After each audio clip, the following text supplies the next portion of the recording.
S Sajeev Kumar എഴുതിയ മനഃശാസ്ത്ര കഥ കാരണം.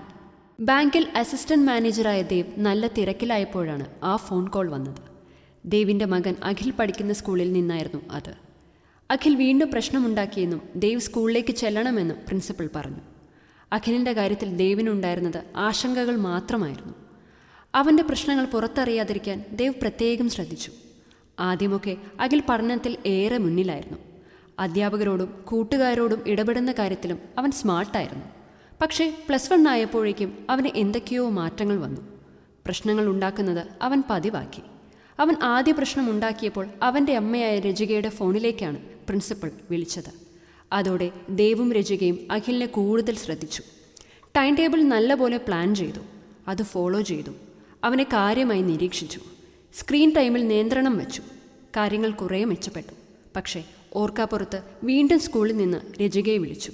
അവൻ്റെ സ്കൂൾ ബാഗിൽ നിന്ന് ബിയർ കണ്ടെടുത്തെന്ന് കേട്ടപ്പോൾ തന്നെ രജികയുടെ BP കൂടി.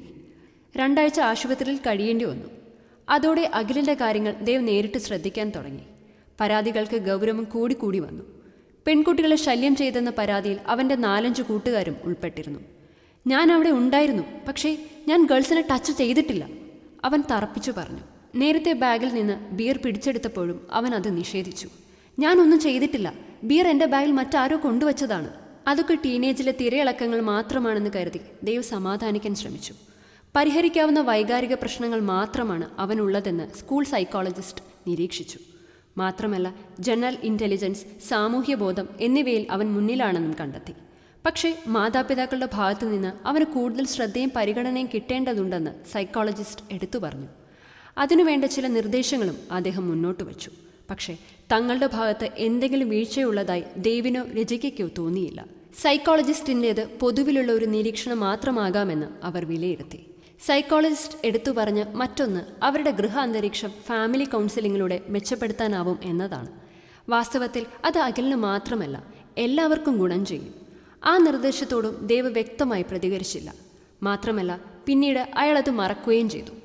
ആ സൈക്കോളജിസ്റ്റിനെ കാണാൻ അഖിൽ താല്പര്യം കാട്ടിയത് ദേവിനെ അത്ഭുതപ്പെടുത്തിയിരുന്നു. കൂടാതെ സൈക്കോളജിസ്റ്റ് അവനെക്കുറിച്ച് നടത്തിയ പോസിറ്റീവ് കമൻസ് അവൻ്റെ ആത്മവിശ്വാസം പെട്ടെന്ന് ഉയർത്തിയ കാര്യവും ദേവ് ശ്രദ്ധിച്ചു.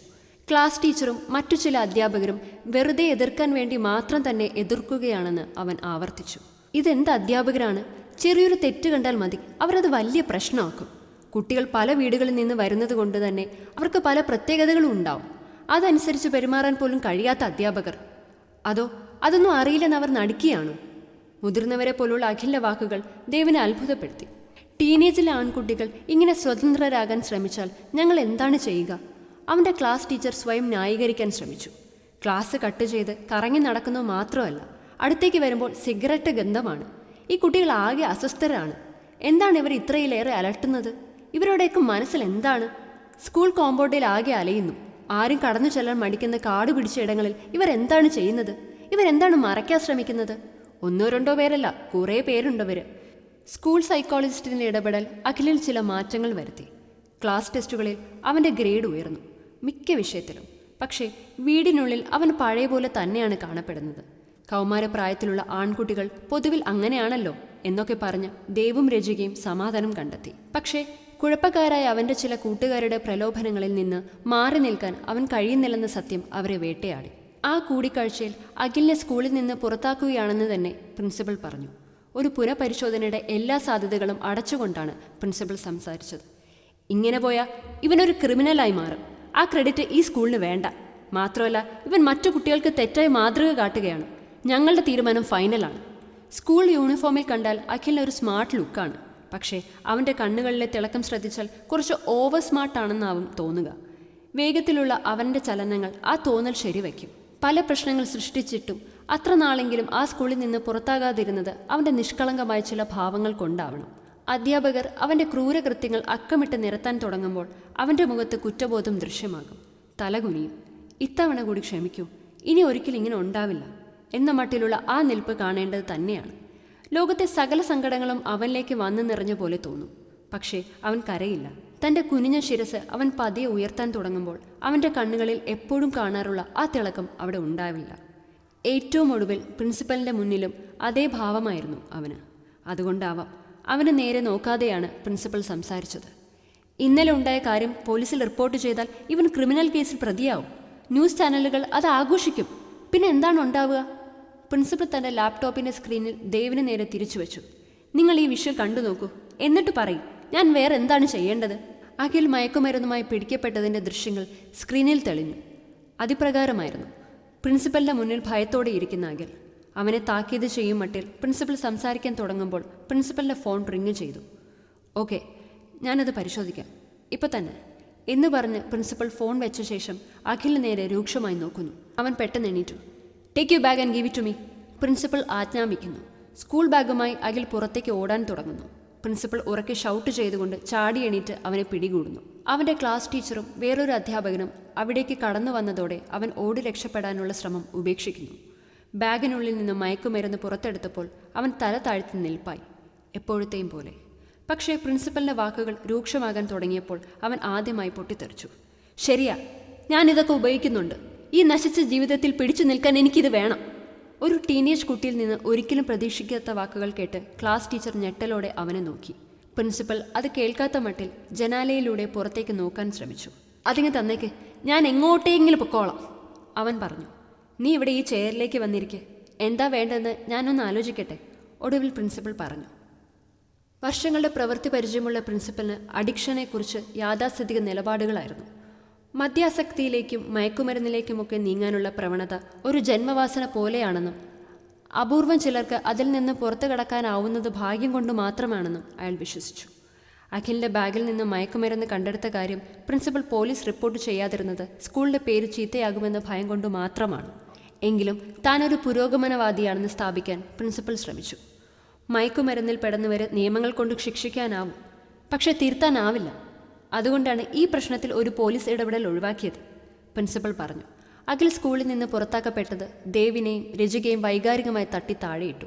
എങ്കിലും എല്ലാം ശരിയാകുമെന്നവർ വിശ്വസിച്ചു. പക്ഷേ ദേവിൻ്റെ ഫോണിലേക്ക് അപ്രതീക്ഷിതമായി വന്ന ആ സന്ദേശം അവരെ ഒരിക്കൽ കൂടി തകർത്തു. ഞാൻ പോകുന്നു, മടങ്ങി വരില്ല, എന്നെ തിരക്കണ്ട. അഖിലിൻ്റേതായിരുന്നു ആ സന്ദേശം.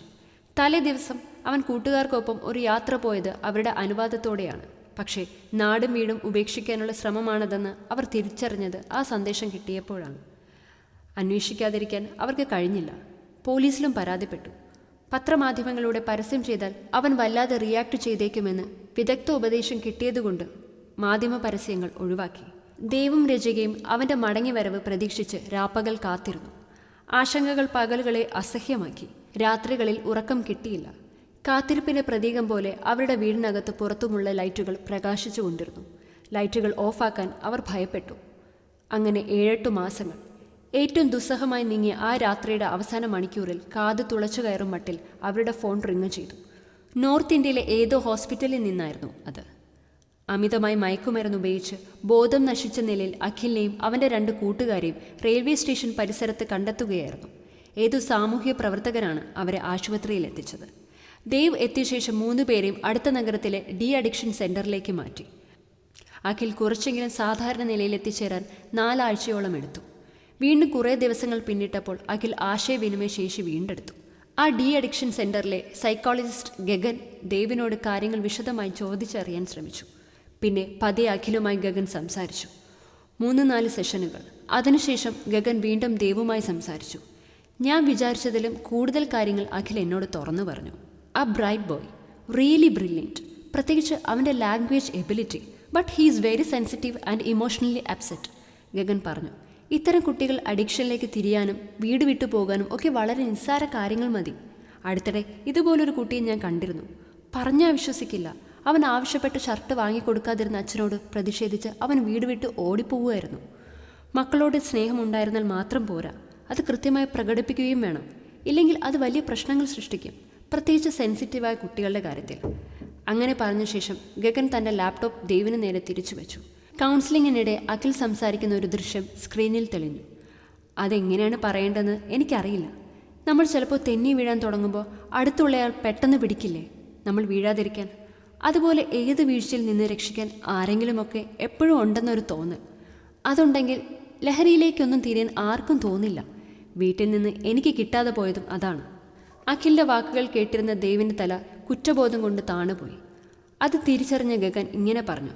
സ്വന്തം മക്കളോട്, പ്രത്യേകിച്ച് അവൻ കൗമാരത്തിലേക്ക് കടക്കുമ്പോൾ ചില മാതാപിതാക്കൾ കുറച്ച് അകലം പാലിക്കാറുണ്ട്. പക്ഷേ അത് ആ മൗനങ്ങൾ അവർക്കുള്ള വൈകാരിക പിന്തുണ പിൻവലിക്കുന്നത് പോലെ ആകരുത്.